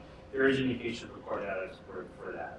But in terms of preventing cancer or a cancer recurrence, we don't know enough to tell you what probiotics you should give, if they're harmful or hurtful. They're probably not harmful. One thing that is important to understand, when you give a probiotic, you're giving it, obviously you're taking it orally, and it has to go all the way down to your colon to have some type of effect. And we're not sure if that even does anything. It's almost like when people tell you that you're you take vitamins and you go to the bathroom and most of the vitamins that you just took are in the toilet. So we're not exactly sure yet. So I would say that they're probably not hurtful. They might be helpful, but I can't give you an answer just exactly what it is. More research will definitely show one way or the other exactly what formulation to give. And it could be that not everyone is created equal. That some patients need a specific probiotic formula, other patients. Right, thank you. I have a question. Yeah. You said that there's good and bad bacteria in the colon. Mm-hmm. A lot of us have right hemicolectomies, we're missing bladder or large intestine. What are we missing by not having that anymore? Are we missing good bacteria? Yeah, so that's a great question, and one that I have. This is the difference a little bit between a forum like this, where there's patients that have had that surgery, than a research forum. So there's a couple things. You're probably missing a little bit of the first part of the small intestine, which plugs into the colon. That part is important in reabsorbing bile. And bile makes a difference a little bit on your gut microbes and what they do and what communities form if there's bile present or not, or bile is not present. As far as we know, you're not influenced by those microbes on the right being kind of out. Probably the microbes on the left have recolonized. Again, I'll use another example from inflammatory bowel disease. Because there's a lot of microbiome research in inflammatory bowel disease. When we take out someone's colon and we make a fake colon with their small intestine, the microbes on their small intestine start looking like the microbes that were on their colon. So because of how long these microbes have been around, they found a way to kind of recolonize the left side, would be my guess. We don't know the answer though. Yeah, but it's a great question. Right. I think we're running a little over, so thank you so much again. Of course, yeah. It's my, I think it's my distinct privilege to introduce the next speaker. I hope you get a flavor of what the microbiome is all about. But our next speaker is described by his own trainees and residents and energizes money. In fact, one of his trainees, one of his doctors, was telling me that they don't know when Dr. Luke sleeps. He's up at midnight. He's working.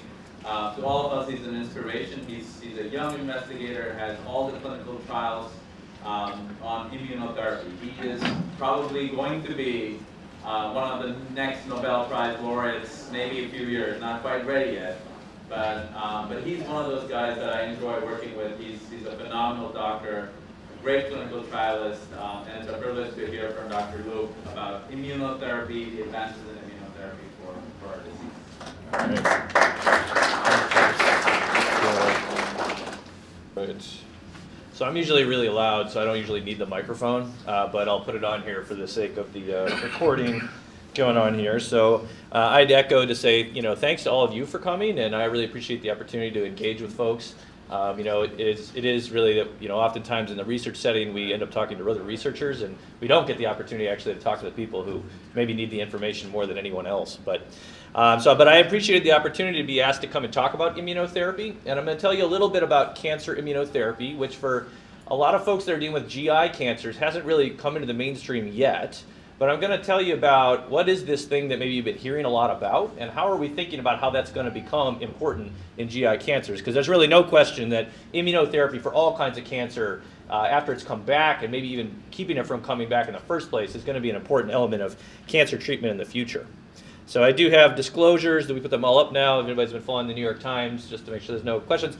I do new drug development, so you'll see basically like every single drug company that you've ever heard of is probably on the list, and that's because we often work with the drug companies years before drugs actually come to treat patients, to what kind of studies should they use to develop those drugs, and so on and so forth. All right, so cancer immunotherapy has really had a rapid rise over the last several years. And you can see the picture here of the front cover of Science magazine, which people will recognize as being one of the premier science journals in the world. And this in 2013 was described as the breakthrough of the year.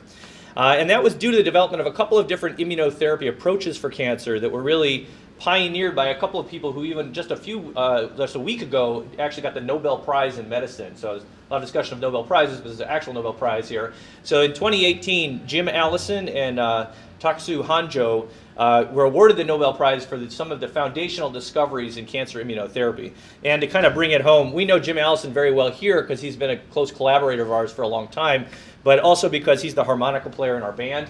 And it was sort of a funny article that came out after this happened. It sort of said, when your harmonica player wins the Nobel Prize. So we'll all be really excited to go to Jim's 70th birthday party, which is coming up actually just in a couple of weeks, but this is our band called The Checkpoints, which is pretty goofy. If you'll figure it out as we go through the thing what that actually means here. All right, so cancer immunotherapy really took off basically due to this plot. And I'm going to tell you what it is here in just a second. But for a long time, for decades, immunotherapy had been of interest in cancer, but it almost had been sort of like magic. Every once in a while, there'd be a patient who got something, and then they were fine, and they lived forever. But for almost everybody else, it didn't work. And no one really had a good sense of why does this happen and when does it happen. And that really changed with the development of the drug called ipilimumab, which you can see on the top. And that was something that came from Jim Allison's research. And this is what's called a Kaplan-Meier survival plot. So each sort of check you see on the line is a patient who had advanced melanoma, which before 2011 really basically had almost no treatment. And this was the first series of about 5,000 patients treated with this new drug called ipilimumab. And what you can see is that at about 3 years, so if you follow this trend down, I don't know if we have a pointer yet. So you can see that unfortunately many patients didn't do well, but those patients who actually survived to year 3, you can see what we call a plateau on the curve, meaning people got 4 doses of this immune therapy, and about 20% of these people, the cancer never grew again. It doesn't mean it entirely went away, but these people basically lived indefinitely. And this data is from several years ago. We've now followed many of these people out more than 10 years, and they haven't required any more treatment. It's 4 doses of one drug every 3 weeks and 3 months, and that's it. And that really changed the game in oncology. So whereas patients with advanced cancer that would get chemotherapy, and we would keep the cancer at bay as long as we could, and the treatment would take a toll on the patient's body, and so on and so forth, eventually to a place that we all are aware of. Here now, in maybe the worst cancer that there was, melanoma, for which there was no treatment, now we had 20% of the people who, if they had this effect, basically lived indefinitely. So the question then became like, that's really great. How do we think about trying to take that forward for more patients? And you guys are all aware the cancer immunotherapy has become a big deal. It's in the news all the time. You see advertisements on TV for very expensive drugs all the time, right? So there's a large list of tumors that have become susceptible to this specific interaction between a molecule called PD-1 and PD-L1. I'm going to tell you what that is in just a second. But essentially, it's sort of like a hiding signal or a cloaking device, like from Star Trek, where the tumor cell can see immune cells coming and basically hide. So that the immune cells come to the cancer, but they can't kill the cancer. It's like they can't see it. And a host of different antibodies or drugs have been developed by basically every single drug company now to go after this axis, either alone, with other immune therapies, or with chemotherapy. Okay? And that's led to approvals by the FDA across a whole bunch of different cancer types.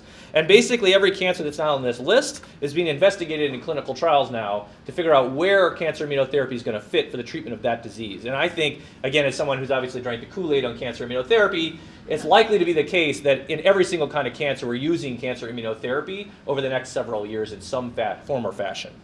And you can see that in GI cancers, there have been some initial successes. And so I highlight here already existing FDA approvals in something called microsatellite unstable colorectal cancer, or MMR, a subset of gastroesophageal cancers, as well as hepatocellular cancer or liver cancer.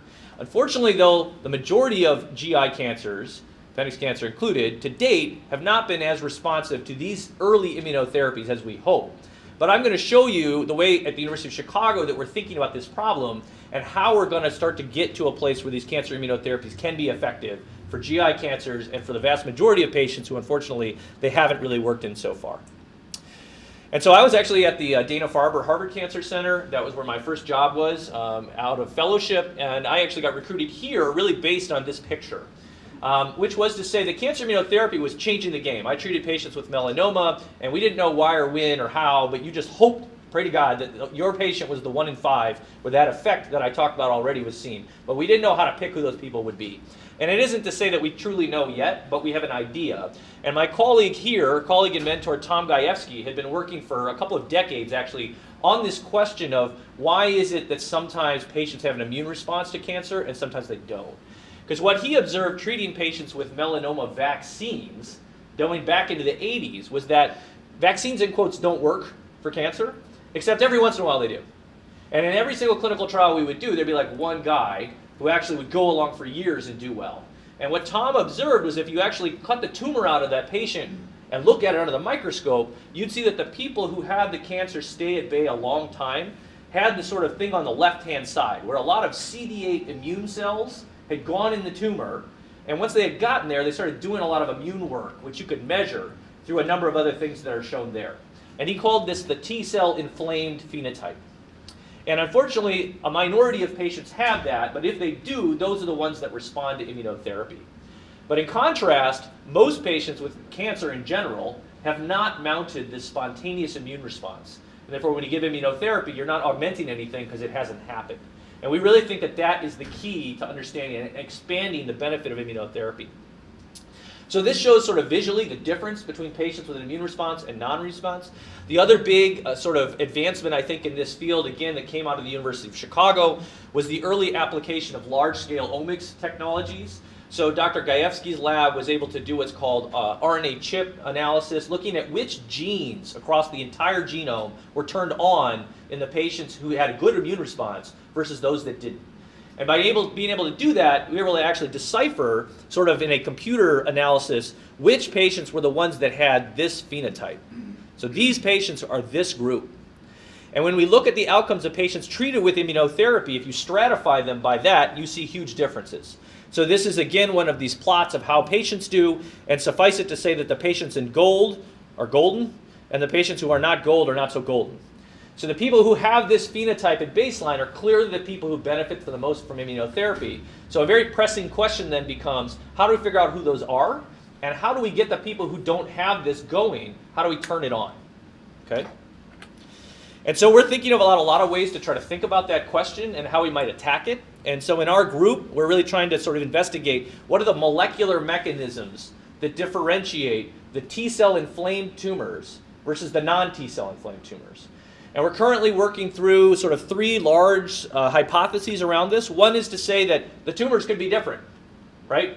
This tumor could be different than that one, and that could have a limiting effect on the immune system. And we know that that's true to some degree based on which mutations or how many mutations are present in the tumor, as well as which tumor pathways are on, what growth mechanisms are going on. You could imagine that actually the patients could be different. So this person's got a good immune response, this one doesn't. We know that's true. Some people get sick a lot, some people don't. Some people have rheumatoid arthritis, some people don't. So there's clearly differences between us. And then, as was just discussed, what are the environmental differences that people have come in contact with throughout their lives, and how did that impact on the quality of their immune response? And so we have active areas of both basic and translational, even into clinical investigation around all of these questions. And I'll note that actually in melanoma cancer, where a lot of this research started, we already have evidence from patients that all of these things matter, and we are turning those into clinical trials. We're trying to use those ideas then to expand the breadth of immunotherapy to patients with all kinds of cancer. Initially here, though, I'm going to sort of focus on this idea of distinct oncogene pathways that are activated in different patients. And what I mean by this is, if anyone here has had advanced cancer, you may have had a report sent to tell you like which genes are messed up in the cancer. And it's sort of like that, but sort of more encompassing than that. Those panels that we send really rely only on the genes that we think we already know. And what we've asked, a different question to ask, if you look at all the genes, can you find any that disproportionately seem to be turned on more than we would have otherwise expected? And Dr. Gajewski's group took this sort of idea and going to this really large database that the National Cancer Institute developed called the TCGA, they separated all the genes of all the patients with melanoma cancer basically on that gene signature of inflamed and non-inflamed to try to look at the patients who don't have a good immune response.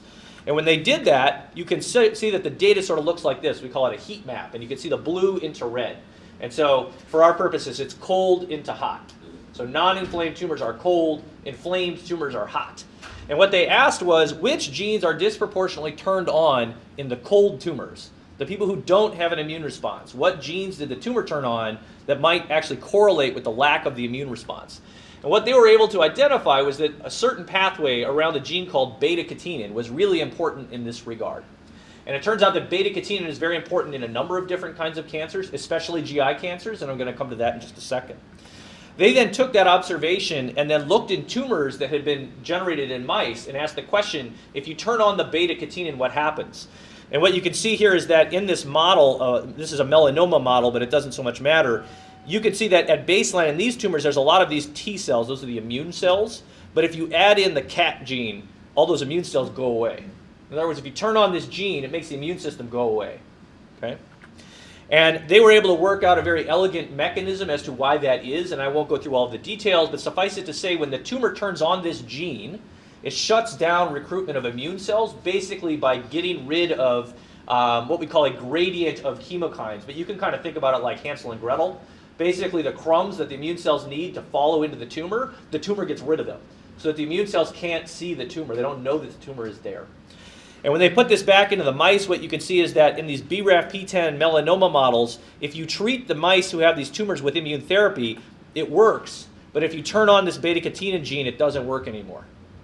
And we think this is a really important paradigm that tumors basically are hiding from. It's an evolutionary mechanism, and we used to think that tumors turned on genes just to grow faster. But of course, that's not true. They turn on genes to do anything just to survive because they're cancer. Turns out one of the ways that they survive is they don't let the immune system see them. And in fact, we now think that that actually may be more important than some of the reasons that we used to think that cancer grows. So we took that model then from melanoma cancer and started to apply it much more broadly across all of cancer. And so this is now that same database from the National Cancer Institute, but now with all the patients from all the different kinds of cancer, more than 10,000 patients, now separated by how likely it is they have an immune response in their tumor. And again, you can see kind of blue to red, sort of hot to cold, or cold to hot kind of thing. And when we then separate each individual patient by tumor type, we can then sort of rank the tumor types by how likely it is that they have immune response, kind of going this way, if that makes sense. And you can see all these different tumor types. And what was interesting to see when we did that is that over on this end, we automatically saw the tumor types where we saw in clinic that the immune therapy drugs actually worked. And again, that kind of validated we sort of worked backwards and found the same thing that we had predicated the whole analysis on. And interestingly, we observed that many different GI tumors sort of ended up here kind of in the middle, where they have a little bit of immune response, but mostly don't. And that's actually what we see in clinic as well. As you're aware, these immune drugs, they don't work so well, and we need to figure out why that is. One of the observations is it wasn't the total number of mutations that seemed to dictate that. The total number of mutations in tumors seems to be kind of all over the place, and it doesn't tell us. And that's why we think that specific mutations may make a big difference. And the reason that could matter is that if we were able to identify some of them, we might be able to develop drugs. And so now we have this beta-catenin idea. I told you about that gene. And now what we did here was we analyzed how likely it is that you have a lot of beta-catenin, but a little bit of immune response. And it turns out across a number of GI cancers, this is very much the case. So almost all the GI cancers have very high levels of beta-catenin and very low levels of immune response. Identifying that beta-catenin perhaps ought to be a priority drug target, not so much for killing cancer, but for drugging the immune response so that the immune response can come into the cancer and kill the cancer. And we're working with a number of different drug companies who are at various stages, from years away from developing drugs to actively treating drugs. Now our patients are with drugs in clinic, to bring these into early phase clinical trials where we're specifically going to try to treat patients who we think immune therapy wouldn't work, with the idea that this drug could allow the immune system could come in, and then we can give the immune drugs that we already have. All right. Beyond that, we were interested in that beta-catenin gene, but we realized that it might not only be beta-catenin. There could be other genes that also would be interesting. And so to analyze that, what we did was take all those patients, the 10,000 patients, and try to look at which ones were cold in blue versus which ones were red, and what genes were differentially present between those two approaches. What mutations in genes were different. And what we saw on the left-hand side is where we saw the largest differences.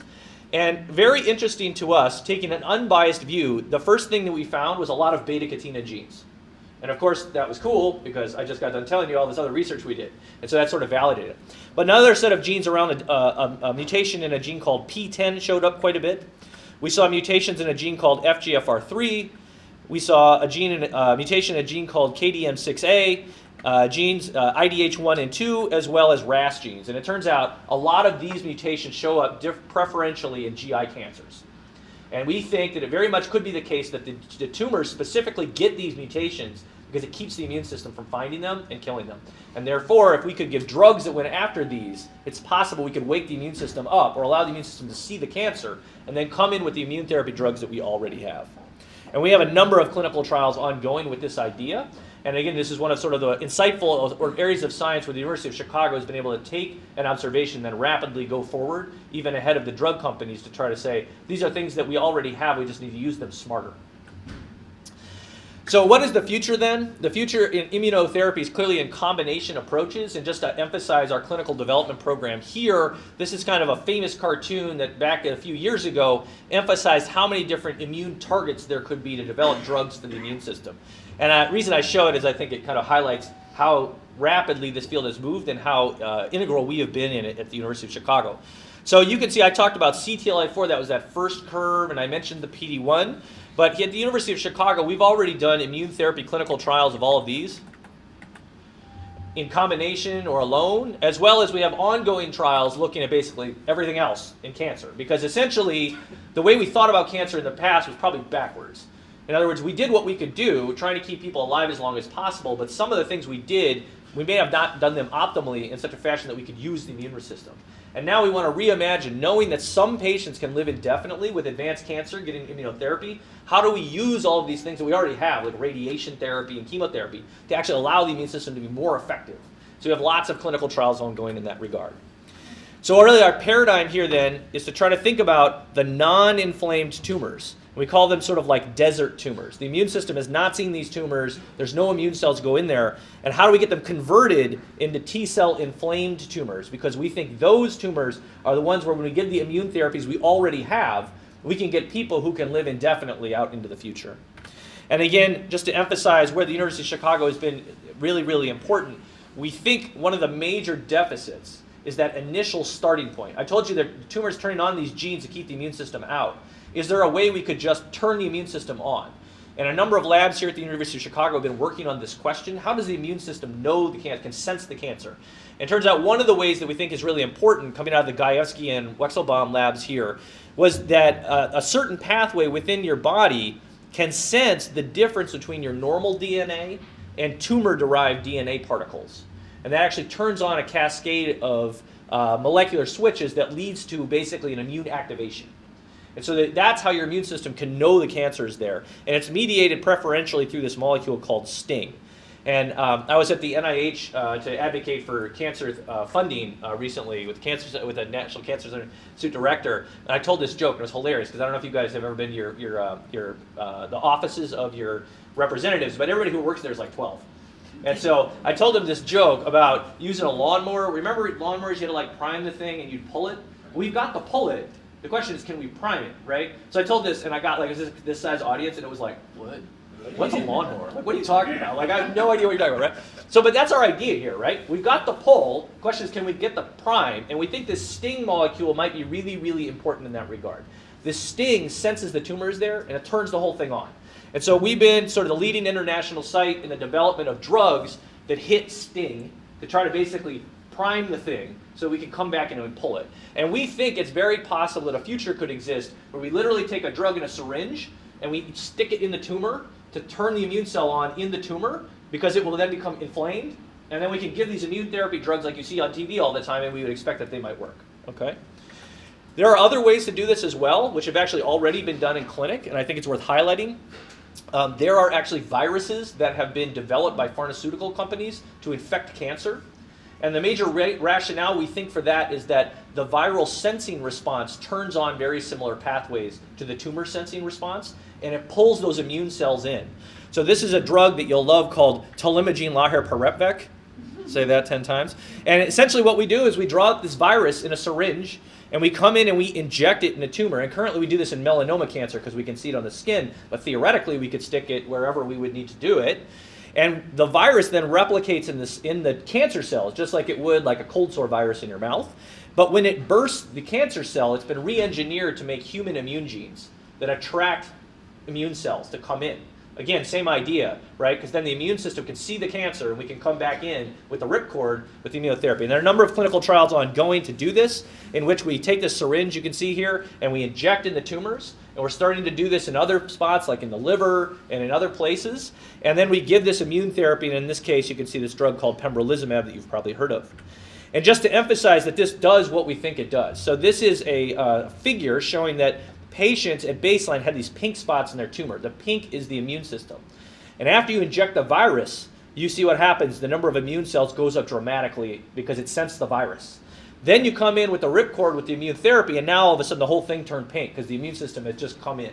And we think that this is going to be a really powerful approach to both improve the benefit of immunotherapy in tumors where it already works, but maybe to extend the benefit of immunotherapy to tumor types like GI cancers, like appendix cancer, where so far we haven't really seen that benefit. And so I think this is really exciting because it's no longer magic about the immune system, right? We've got straightforward ways to go forward, and we have the ability to measure things. And it's no longer just like throw things at the wall like chemotherapy. It's we want to do this, we know how we could do it, so logistically, how do we pull it off? And those are the kind of clinical trials we're doing now, and I think just if I stop and think about that, that's much more likely to be successful than randomly taking things and throwing it at the wall and seeing what sticks there. So that's one element of our cancer immunotherapy program. I want to just highlight this comment that my colleague Tom Gajewski makes all the time, which is that we're really excited at the University of Chicago about how effective cancer immunotherapy is. There's no question it's been a revolution for some tumor types like melanoma cancer and lung cancer, but it doesn't help actually the majority of patients yet. So here at the University of Chicago, as Tom always says, we're completely focused on failure. We love the fact it works, but we want to know why doesn't it work for more patients. And that's really how we've developed our clinical trial infrastructure, is try to go at those questions. Those are the hard questions. Not pile on and make it better. How do you make it work for more people?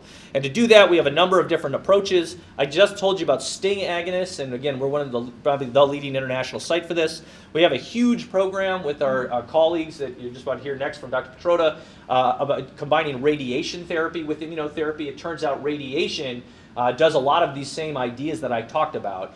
If you get rid of the immune system, radiation really doesn't work very well. So it turns out that's a good overlay.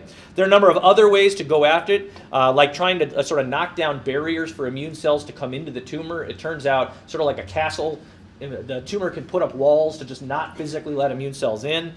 We want to go after downstream outputs, molecular outputs like the beta-catenin that I talked about. And then actually we have a very large program looking at the microbiome associated with metastatic cancer as well. And we're actually the first hospital, actually I think internationally, to launch a trial as of last week in which we supplement the patient with a probiotic, which we have, through a number of different analyses, suggested that we think it's important for the immune system. So as opposed to just a general probiotic, this is a medicinal grade biopharmaceutical that's been developed specifically to try to augment the immune system. So this is just a quick overview, sort of highlights how we try to think about cancer immunotherapy. In our program, basically anybody with any kind of cancer, we want to set the program up so that they show up, they have access to some aspect of a novel immunotherapy approach. Again, so we can try to learn as much as possible while including anybody with any cancer type who shows up at our doors. So I'll conclude by noting that this T-cell inflamed tumor microenvironment, right, this hot versus cold model, we think is really important as serving for a molecular predictor of which kinds of treatments might be more and less likely to be effective in immunotherapy. We think there are several tumor intrinsic signaling pathways. In other words, the tumor actively has this mutation because it wants to get away from the immune system. And we've already documented several of them, like IDH, beta-catenin, P10, etc. And we have drugs for some of these things. So we're rapidly moving into clinical trials where we give this drug basically to try to unleash the immune system, not necessarily just to kill the cancer.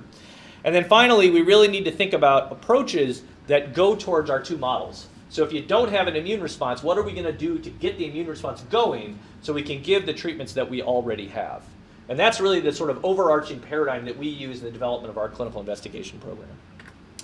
So with that, I'll say thank you, and I have some research acknowledgments in terms of funding sources that we're obviously always thankful for, and leave you with a picture of our band. Our band is called the Checkpoints because it turns out that a lot of these drugs that are developed so far, they unplug immune checkpoints that regulate the immune system. And so it turns out the name of the band actually existed before the name was commonly used in the press, so it's kind of dorky. But this is that guy that just won the Nobel Prize, Jim Allison, right here. This is the head of our cancer immunotherapy program, Tom Gajewski. This is Patrick Hu, who's the vice chair of the MD Anderson Cancer Center. That's Scrub playing trumpet over here and over here too.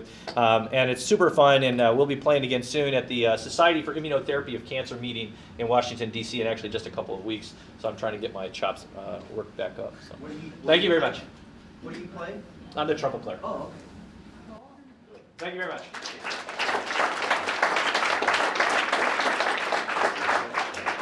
Thank you very much, Jason. I think, just 2 points I wanted to kind of highlight. Of course, you see, the broad spectrum of developments that are happening in immunotherapy.